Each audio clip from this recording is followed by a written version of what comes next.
నమస్తే. ప్రస్తుతం మనం చెర్లపల్లి కార్పొరేటర్ బొంతు శ్రీదేవి యాదవ్ గారితో ఉన్నాము.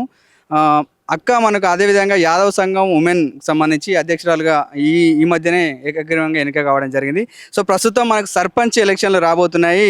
ముఖ్యంగా సర్పంచ్ ఎలక్షన్స్ అంటే గ్రామాల్లో యాదవ మహిళలు చాలా వెనుకబాటుకు గురి కావడం జరుగుతుంది. సో యాదవ మహిళలు కూడా సర్పంచ్గా యాక్టివ్గా పాల్గొనాలంటే మీరు ఏం సలహా ఇస్తారు అక్క?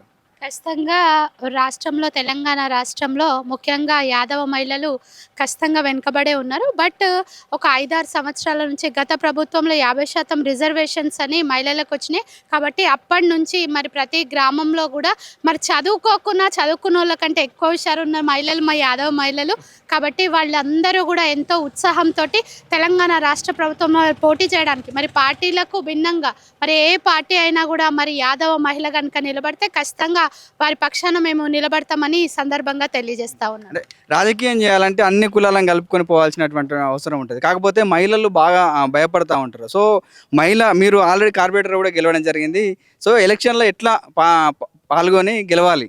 ఖచ్చితంగా ఇప్పుడు ఎలక్షన్ల అంటే ఎట్లా అంటే ఇప్పుడు ప్రజలందరూ కూడా తెలివిమంతులు అయిపోయినారు. వాస్తవానికి చెప్పాలంటే మరి ఎవరు ఏంది అని ఒక్కసారి ఒక మనిషిని చూడంగానే వాళ్ళు అసలు లోపల డెప్త్ వరకు ఆలోచించే స్థితిలో ఇప్పుడు ప్రజలు అనేది ఉన్నారు. ప్రజలు అన్నారు ఎవరి చేతిలో మోసపోతలేరు. మరి ఎవరిని నిలబెట్టాలన్నా ఎవరిని దించేయాలన్నా ఒక మహిళ ఆ ఇంటి మహిళ చేతిలోనే ఉంటుంది. సో విద్యావంతురాలా కాదా మరి ఎప్పుడూ ఒక సూత్రం నేను నమ్ముతాను. ఏంది అని అంటే మరి ఒక మహిళ ఆ కుటుంబంలో చదువుకొని ఉంటే ఆ కుటుంబం అంతా కూడా డెవలప్ అయ్యింది. మరి చదువుకొని మహిళలు కూడా భర్తకు ప్లేస్ రాలేదు అని వాళ్ళు కూడా ఇప్పుడు సర్పంచ్లుగా కార్పొరేటర్లుగా అనేక ఎంపీటీసీలుగా చెప్పి ఏం రాని మహిళలకు కూడా అదృష్టం కలిసి వచ్చే అవకాశాలు వచ్చినాయి.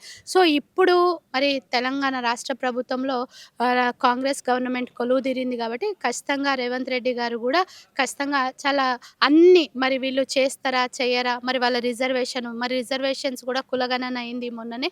రిజర్వేషన్స్ మరి అదే ఉంచుతారా మారుస్తారా అనే దాన్ని బట్టి కూడా ఉంటుంది. మరి ఇప్పుడు ఎలక్షన్స్ వస్తున్నాయని ఇప్పుడే తిరిగితే ప్రజలు వాళ్ళకి ఓట్లు వేయరు. నిరంతరం ప్రజలలో ఉండాలి, ప్రజల పక్షాన ఉండాలి. మరి వాళ్ళ వ్యక్తిగతంగా కూడా వీళ్ళు మంచా చెడా అనేది కూడా ఆలోచిస్తూ ఉన్నారు. కాబట్టి కష్టపడుకుంటూ పోతే భగవంతుడు అవకాశం అనేది ఖచ్చితంగా ఇస్తాడు. ఒకటి కాకుండా ఒకటి ఖచ్చితంగా అచీవ్ చేయగలుగుతారు. థ్యాంక్ యూ అక్క. Thank you.